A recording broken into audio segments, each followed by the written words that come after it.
Hello everyone, मैं Kapil advocate फिर एक न्यू टॉपिक के साथ। आज का जो हमारा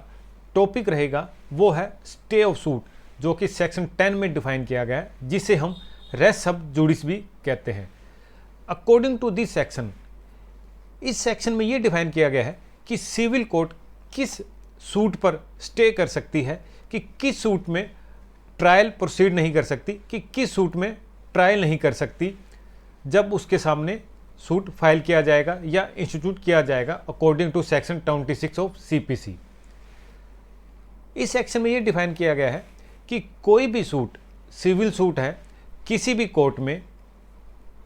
इंडिया में कहीं भी या आउट ऑफ इंडिया किसी भी कोर्ट में जो कि एस्टेब्लिश की गई है सेंट्रल गवर्नमेंट ऑफ इंडिया के द्वारा, उन कोर्ट में अगर कोई सिविल सूट पेंडिंग है, उस सिविल सूट के पेंडिंग के दौरान अगर सेम सब्जेक्ट मैटर पर सेम पार्टीज द्वारा या उनके लीगल रिप्रेजेंटेटिव द्वारा कोई सब्सिक्वेंटली सूट फाइल किया जाता है, तो जो सब्सिक्वेंटली सूट फाइल किया गया है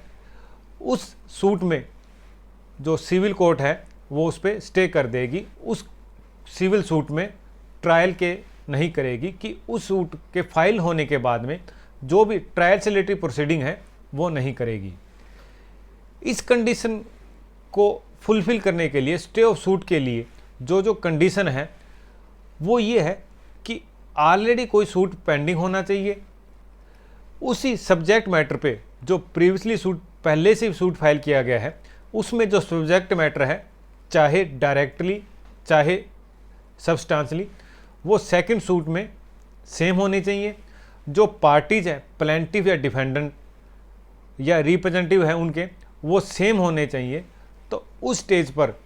सेक्शन 10 अप्लाई होता है, जो कि ये बात करता है कि सूट तो इंस्टीट्यूट हो जाएगा लेकिन उस की जो प्रोसीडिंग है, जो ट्रायल प्रोसीडिंग है, उस पर स्टे हो जाएगा। अब ये बात आती है कि इस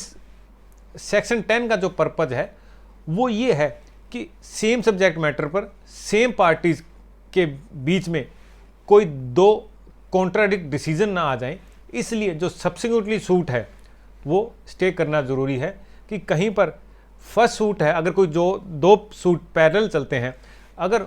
फर्स्ट सूट में प्लेंटिफ के फेवर में आ जाता है, सेकंड सूट में जो डिसीजन है वो डिफेंडेंट के फेवर में आ जाता है, तो दो डिसीजन कॉन्ट्राडिक्ट हो जाएंगे। इसलिए जो सेकंड सूट है जिसमें सब्जेक्ट मैटर भी सेम है, पार्टीज भी सेम है, तो उस पर सिविल कोर्ट है स्टे कर देगी। अब ये जो इसके लिए एक जो नेसेसिटी कंडीशन है स्टे ऑफ सूट करने के लिए, कि जिस कोर्ट में फर्स्ट सूट फाइल किया गया है उसकी जुडिक्शन जो पावर है उसकी सेम पावर होनी चाहिए जो सेकंड सिविल कोर्ट में सूट फाइल किया गया है। कि जो मैटर सेकंड सिविल कोर्ट के पास पावर है, जुडिक्शन है, वही सिविल जुडिक्शन है फर्स्ट कोर्ट की होनी चाहिए, अदरवाइज स्टे ऑफ सूट की प्रोसीडिंग अडोप्ट नहीं हो पाएगी सब्सिक्वेंटली सूट में। अब हम ये भी देखेंगे कि ये कैसे टेस्ट किया जाएगा, ये कैसे पता किया जाएगा किसी पार्टीज के द्वारा कि जो सब्सिक्वेंटली सूट फाइल किया गया है उसका जो मैटर है वो कैसे पता करेंगे कि सेम है, चाहे डायरेक्टली चाहे सब्सटेंशियली सेकंड सूट में। इसका जो रियल टेस्ट है वो हम ये अडोप्ट करेंगे कि जो फर्स्ट सूट है अगर वो डिसाइड हो जाता है, चाहे प्लेंटिफ के फेवर में चाहे डिफेंडेंट के फेवर में, क्या उस सूट को डिसाइड होने के बाद, जजमेंट आने के बाद, डिक्री होने के बाद में, क्या उस सेम सब्जेक्ट मैटर पर अगर सेकंड सूट फाइल किया जाता है, क्या वो सेकंड सूट फाइल किया जा सकता है, क्या उस पर रेस जुडिकेटा अप्लाई होता है सेकंड सूट पर। अगर रेस जुडिकेटा अप्लाई होता है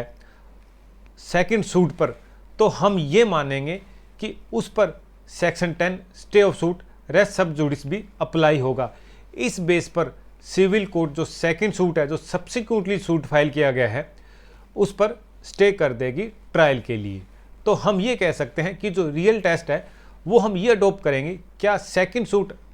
पे रेस जुडिकेटा अप्लाई होता है अगर फर्स्ट सूट डिसाइड हो जाता है।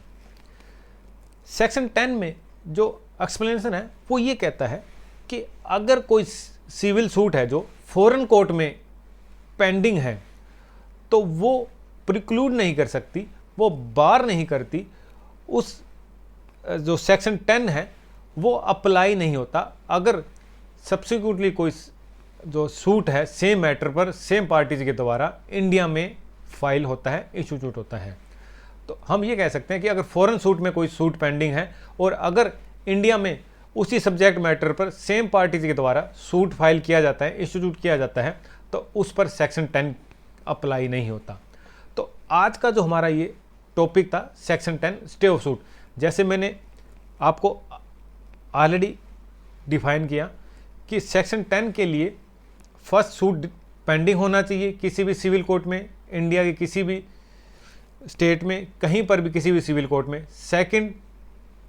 जो सेकंड सूट फाइल किया गया है उसमें सब्जेक्ट मैटर सेम होना चाहिए डायरेक्टली चाहे सब्सिक्वेंटली, और जो मैटर है वो सूट फाइल किया गया है वो बिटवीन द जो पार्टीज हैं वो सेम होनी चाहिए, चाहे पार्टीज हो या उनके रिप्रेजेंटेटिव हो वो सेम होने चाहिए। थर्ड वन ये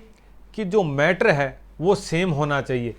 फोर्थ वन कि जो फर्स्ट कोर्ट है उसकी पावर जो सेकंड कोर्ट की पावर है वो सेम होनी चाहिए। क्या फर्स्ट कोर्ट के पास पावर है सब्सिक्वेंटली सूट सुनने के लिए, जिस कोर्ट में सूट फाइल किया है उस कोर्ट के सेम जुडिक्शन सेम पावर है। अगर ये कंडीशन अप्लाई होती हैं तो सब्सिक्वेंटली सूट फाइल किया गया है उस पर स्टे हो जाएगा कि जो इंस्टीट्यूट किया गया सूट उसके ट्रायल पर स्टे हो जाएगा, उस जो भी ट्रायल्सलेटरी प्रोसीडिंग है वो नहीं की जा सकती। तो आज का ये हमारा टॉपिक था stay of suit section 10 of CPC। इसी तरह की मेरी वीडियोस को देखने के लिए, जो भी नई वीडियो आती है उसको देखने के लिए अगर आपने अभी तक चैनल को सब्सक्राइब नहीं किया है तो मेरे चैनल को सब्सक्राइब कर दीजिए, बेल बटन को आइकॉन को ऑन कर लीजिए ताकि जब भी फ्यूचर में मेरी कोई भी वीडियो या शॉर्ट्स वीडियो आती है आपके पास नोटिफिकेशन पहुंच पाए और आप जल्दी से उस वीडियो को और शॉर्ट्स को देख पाएँ। Thank you.